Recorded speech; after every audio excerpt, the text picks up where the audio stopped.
9 months after the Tigray War's conclusion, Ethiopia plunged into another conflict, this time targeting the Amhara people, the nation's second-largest ethnic group.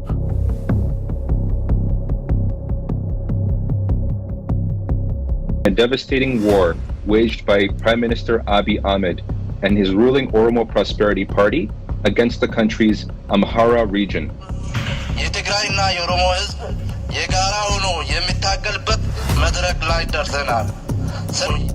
In a stunning turn of events in August 2023, a member of Abiy Ahmed's Oromo Prosperity Party made an alarming public call for an alliance between the Oromo and Tigray ethnic groups, with the explicit aim of launching a military campaign against the Amhara community. Abiy Ahmed, a public call to form a united front with another ethnic group against a third, especially given his role as a leader for all, is difficult to comprehend. This development underscores deep concerns about the Nobel laureate's leadership and mental state, raising profound questions about his decision-making, moral accountability, and suitability for office. What exacerbates the disconcerting nature of this episode is its timing, occurring just 9 months after Ethiopia endured a devastating conflict in the Tigray region, resulting in numerous shattered lives and a nation scarred by trauma. What is suspected to have been a drone targeted the town on Sunday morning. Local After fighting between the army and rebels known as Fano, rights groups say ethnic Amharas are being targeted in the mass arrests. Ethiopia has plunged into a state of political crisis. This as the government declared a 6-month emergency in second largest region of Amhara on Friday. Fano militiamen then seized the holy town of Lalibela, which is home to a UNESCO World Heritage Site. Israeli citizens fight and die for their birthplace. This was Aish Eshem Yohannes. As the years went on, he saw what was happening in Ethiopia and saw that the nation was suffering. He couldn't stay out anymore. Aish Eshem was a soldier and then a police officer in Israel.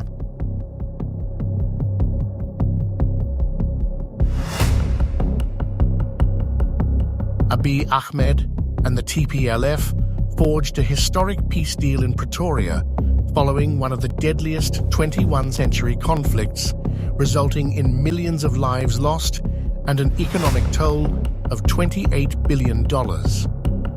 This peace treaty was marred by 2 significant shortcomings. It failed to establish accountability for the crimes committed, and it excluded the Amhara people, who were directly affected and endured significant hardships from the negotiation process. Tragically, this treaty has become a protective shield for individuals responsible for the conflict, allowing them to evade the consequences of their actions. Even more disheartening is the fact that, rather than affording the essential time for healing and recovery that a post-conflict society so desperately needs, the key players in these conflicts have opted to celebrate each other's actions on television screens as if they were extraordinary achievements. Their shocking lack of remorse and complete disregard for human dignity has been prominently showcased. They have essentially whitewashed the entire situation, leaving the public in a state of horror. There has been no accountability for the loss of millions of lives and the staggering $30 billion cost. Glaring absence of accountability, coupled with indifference to profound suffering and a disregard for our shared humanity, set the stage for the current conflict in the Amhara region.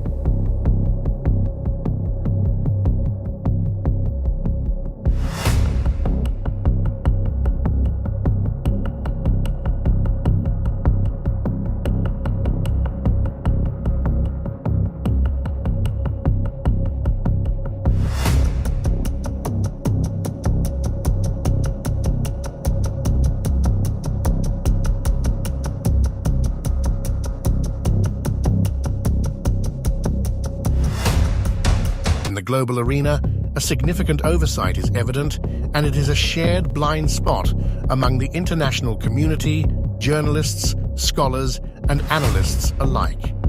This oversight pertains to intentional neglect of the TPLF's 27-year authoritarian rule.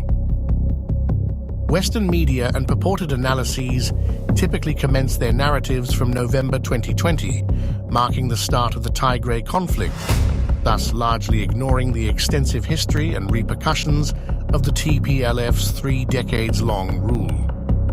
From 1991 to 2018, the TPLF carried out a series of crimes against the Amhara community, including systematic marginalization, ethnic cleansing, severe human rights violations, atrocities, and the forceful occupation of historically Amhara territories. In November 2020, the TPLF launched attacks on the Northern Command and various towns in the Amhara region using long-range missiles. They also made explicit threats to target the Grand Nile. In the subsequent months, the TPLF further advanced into Amhara territories, carrying out multiple atrocities and war crimes, all the while inflicting substantial damage on critical infrastructure. During this tumultuous period, the Amhara community, guided by their strong belief in the concept of nationhood, transcended the suffering they had endured under Abiy's rule and united to defend Ethiopia. Civilian groups like Fano and the Amhara Special Forces played an indispensable role in preventing the TPLF from advancing towards Addis Ababa. It's essential to recognize that Ethiopia's current state owes much to their heroic action. The potential outcomes had the TPLF and OLF captured Addis Ababa could have been catastrophic, putting Ethiopia's very existence at risk. The extent of devastation that vengeful TPLF fighters might have inflicted on the capital, intentionally dismantling the nation, is almost unimaginable. The international community and Western media outlets often struggle to provide a comprehensive understanding of Fano's role. They tend to portray Fano as mere collaborators with Abiy, without delving into the deeper context of their involvement or the historical backdrop of the TPLF's 27-year rule.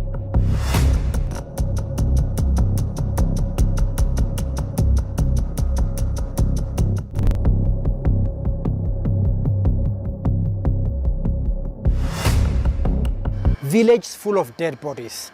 That's how one area in western Ethiopia was described following a massacre that... In Abiy's Ethiopia, a deeply unsettling historical milestone has unfolded. Mass burials of human bodies using tractor. Killings of Amhara people who are being slaughtered in their homes, in their streets, even in their churches and mosques, for no reason at all other than their Amhara ethnicity.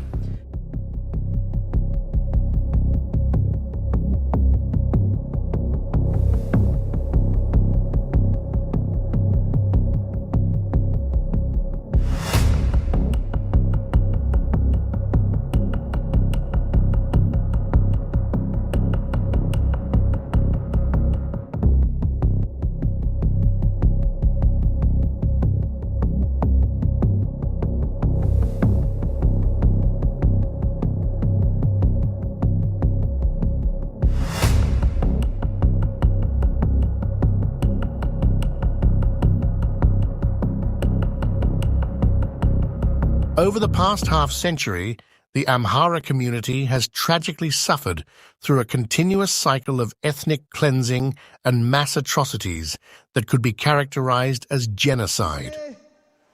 These events have been characterized by gruesome killings, kidnappings, the desecration of sacred churches and mosques, and the widespread destruction of Amhara-owned properties and businesses, primarily within the region of Oromia, with a notable escalation occurring after Abiy assumed power in 2018. In the realm of Oromo politics, there is a troubling history of Oromo political elites and political parties consistently seeking opportunities to impose immeasurable suffering upon the Amhara community. Since Abiy assumed power in 2018, there has been a disturbing rise in attacks on Amhara civilians in Oromia. These Amhara farmers have tragically endured an unrelenting cycle of horrifying and gruesome atrocities, with both the Oromia regional government and the Oromo Liberation Army being implicated. These events have inflicted enduring trauma, leaving millions of displaced survivors deeply scarred. They were being attacked just because they are Amharas. Oromo political elite and leadership never missed an opportunity to inflict lasting trauma on Amhara civilians. More than 200 people have reportedly been killed in Ethiopia in an attack in the Oromia region. Prominent extremists, Oromo nationalists from academia and the media joined in calling for revenge, killing, and ethnic cleansing. Human Rights Watch, for example, has said dozens of ethnic Amhara journalists were held. One of the deadliest mass killings in the East African nation. Most of the dead are of the Amhara people. On Sunday, more than 200 people were killed in Oromia. They were mostly from the Amhara ethnic community. In Ethiopia, the conflicts continue, ethnic conflicts. The violence is in fact escalated in many places. Ethiopia has one of the largest internally displaced populations in the world. 1.6 million people internally displaced, fleeing violence. That's a pretty massive failure on your government's part, is it not? In 2019, sparked by a contentious Facebook post by Jawar and the tragic assassination of Hachalu in 2020, baseless accusations were hurled at the Amhara community. The result? The horrific and unjustifiable slaughter of innocent Amhara civilians throughout Oromia, including expectant mothers. Oromo media outlets, particularly the Minnesota-based Media OMN owned by Jawa, have faced accusations of heightening ethnic tensions by spreading irresponsible and intentionally false information with a specific focus on targeting Amhara community, Amhara business figures, prominent Amharas, and Amhara individuals employed in the federal government.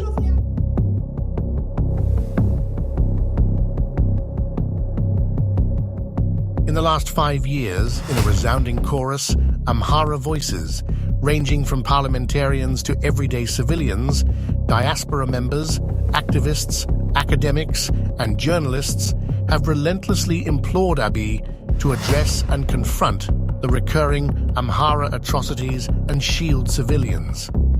Sadly, his responses have carved a disheartening pattern, evading responsibility, belittling the seriousness of the situation, and, alarmingly, drawing inappropriate parallels like comparing it to US gun violence. During a parliamentary session, when asked about civilian atrocities in Oromia and the need for protection, Abiy responded, "Don't listen to those who say we shouldn't plant trees while people are dying. We should plant trees. At least the deceased will have shade. We can't deploy the army to protect every village. With a population of 100 million, having 100,000 troops shouldn't be surprising." In the last 6 months in Los Angeles County, 224 people died. Philadelphia had 245 deaths. DC had 104, New York 197, and Chicago 300 deaths. Overall, in the last 6 months, thousands have died in America. In Addis Ababa has large of number of Oromo haters. They hate Oromo, but they want to live in Ethiopia. His response, characterized by indifference and a stark absence of empathy, was profoundly shocking in light of the atrocities committed against innocent civilians, including pregnant women suffered gruesome deaths. Instead of offering condolences and solace, his remarks were steeped in contempt and heartlessness, further deepening the pain and anguish of Amharas. These responses have fueled suspicions within the Amhara community, raising questions about Abiy's possible complicity in these horrifying acts. His apparent indifference towards human life has left people profoundly puzzled. Responsibility for these unimaginable atrocities squarely rests on Abiy Ahmed, accused of neglecting his duty to uphold the rule of law and turning a blind eye to these horrific events. The parliamentarian from Abiy's party in the Oromia branch publicly accused members of his own party within the Oromo regional government of involvement in atrocities. However, no one has been held accountable, and there have been no investigations into these allegations. Abiy's inflammatory and hate-filled public speeches targeting Amharas and residents of Addis Ababa have undeniably fueled further tensions and divisions. We have an extremely urgent matter that requires Parliament's attention. Could you please spare a minute?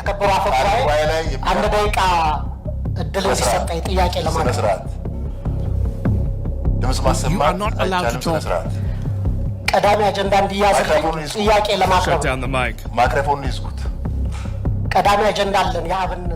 Amhara representatives were prevented from expressing their concerns about atrocities against civilians, with the House Speaker appointed by Abiy suppressing their voices. After 5 years of patience, Amharas felt compelled to resort to armed struggle as they saw no other recourse.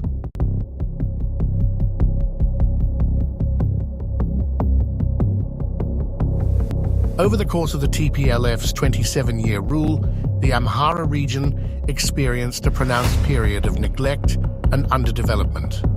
Unfortunately, even after Abiy Ahmed assumed the helm of leadership, the region continued to receive limited attention and support. Adding to the mounting challenges, a significant influx of displaced Amharas from Oromia sought refuge in the Amhara region, placing additional strain on its already stretched resources. In the aftermath of the devastating war initiated by the TPLF, which left towns in ruins and critical infrastructures in shambles, including hospitals, bridges, power stations, and schools across the Amhara region, the response from Abiy's government has left local residents profoundly disheartened.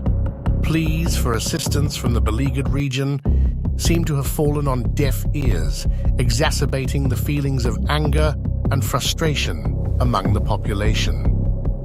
What compounds this frustration is the stark contrast between the urgent needs of the Amhara region and the priorities of Abiy's administration. Rather than channeling substantial efforts to alleviate poverty and enhance the well-being of the population, the government has chosen to allocate resources to grandiose, large-scale projects. These initiatives encompass the development of parks, resorts, parking facilities, and attention-grabbing architectural endeavors, most notably the construction of a $15 billion palace and the establishment of an entirely new city in Oromia. The conspicuous mismatch between the dire needs of the Amhara region and the allocation of resources towards ambitious and often ostentatious projects has fueled disillusionment and resentment. It underscores a pressing concern about the equitable distribution of resources and the prioritization of urgent humanitarian and infrastructural needs.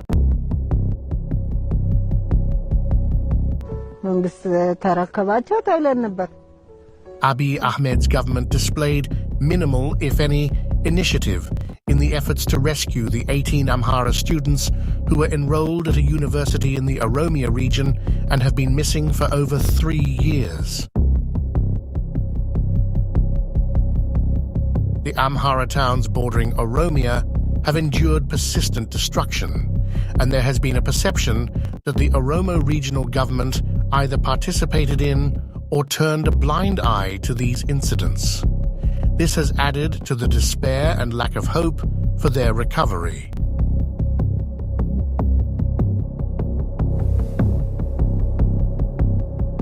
It is a widely documented fact that ethnic Amharas from the Amhara region have been subjected to entry restrictions in the capital city based on their identification. This marks an unprecedented occurrence in Ethiopian history.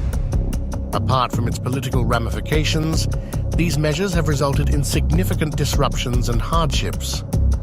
Many Amharas, including patients with critical medical appointments and travelers with international flights, have faced adverse consequences.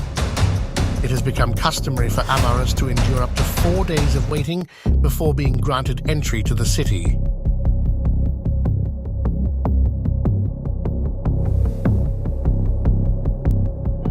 አሁን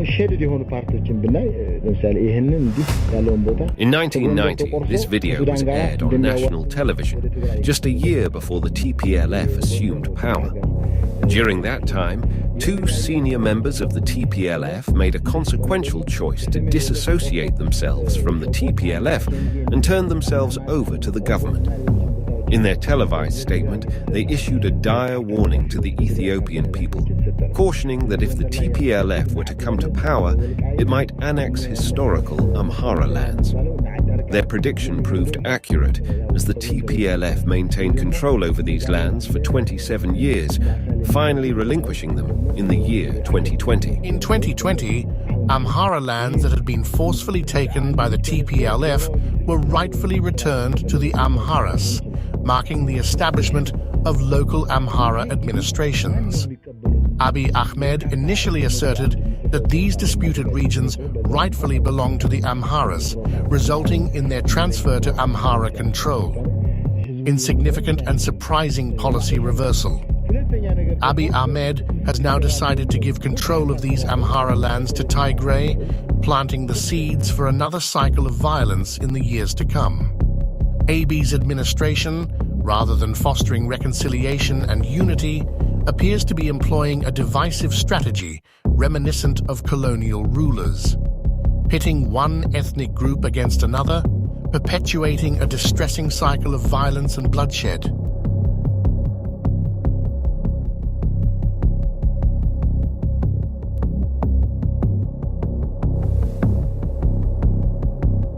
Under the banner of progress, a disheartening phenomenon is unfolding in the heart of Addis Ababa, where numerous historical sites, often marked as Amhara heritage, face the dire prospect of vanishing into oblivion through relentless demolition. Urban planning, when undertaken with wisdom and foresight, should be a guardian of Ethiopia's past, prioritizing the conservation of historical sites and cultural heritage. This regrettable trend erases not only the architectural marvels of the past, but also a significant part of Ethiopia's historical narrative, a narrative that belongs to every Ethiopian, transcending ethnic boundaries and contributing to our shared cultural and historical legacy.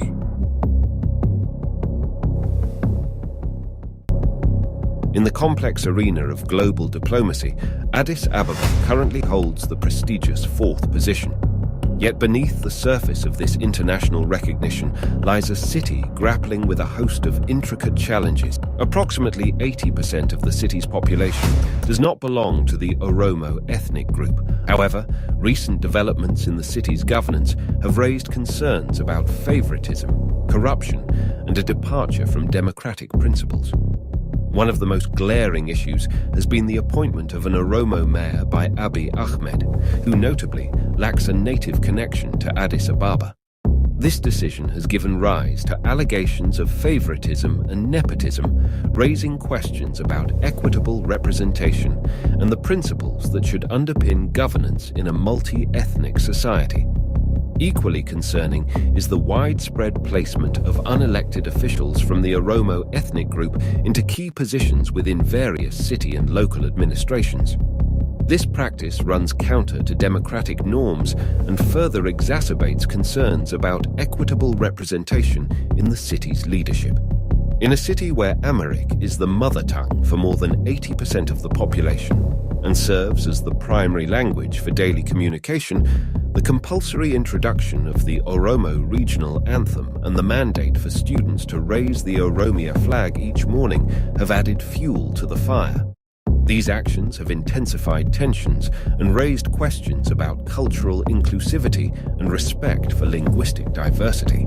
They seem incongruous with the expectations of the 21st century and have drawn unfortunate parallels to the colonial era and apartheid era South Africa.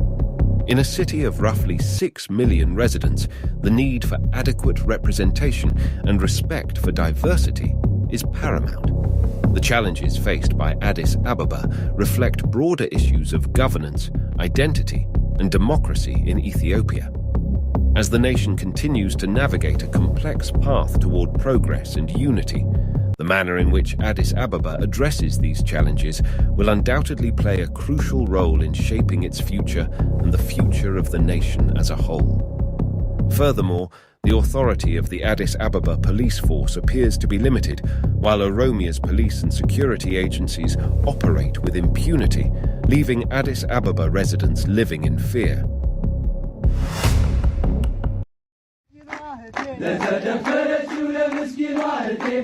Experts who have devoted years to the study of the Amhara ethnic group in Ethiopia consistently note that the Amhara people possess an inherent commitment to abiding by the law and hold a profound respect for governance and authority. It requires significant grievances to motivate them to consider armed resistance against the government. Their enduring values emphasize the paramount importance of unity beyond ethnic divisions, highlighting the collective welfare and the pursuit of a peaceful and united Ethiopia, guided by principles of equality, fairness, and justice for all. The armed resistance movement led by Fano against the Abiy government represents a profound yearning for justice, equality, the rule of law, and the fundamental right to live in dignity, a desire deeply ingrained in the collective consciousness of the Amhara people. Amharas from all walks of life, including farmers, teachers, students, engineers, doctors, nurses, Muslims, Christians, have come together to stand up and face aggression. They are united by a common aspiration for a better future and a shared commitment to protecting their communities from harm. To truly grasp the essence of the Fano movement and the intricate realities underpinning this complex situation, the international community must transcend superficial narratives. Undertaking thorough investigations to gain a deeper understanding of the complex dynamics at play is imperative. The Western media and the international community share a collective responsibility to demonstrate profound respect and understanding towards the 50 million Amhara people as they seek equality, justice, and the fundamental right to live in human dignity. Acknowledging the gravity of this pursuit goes beyond its mere significance. It is, without a doubt, indispensable. This endeavor holds a central role in advancing peace and stability across the East African region.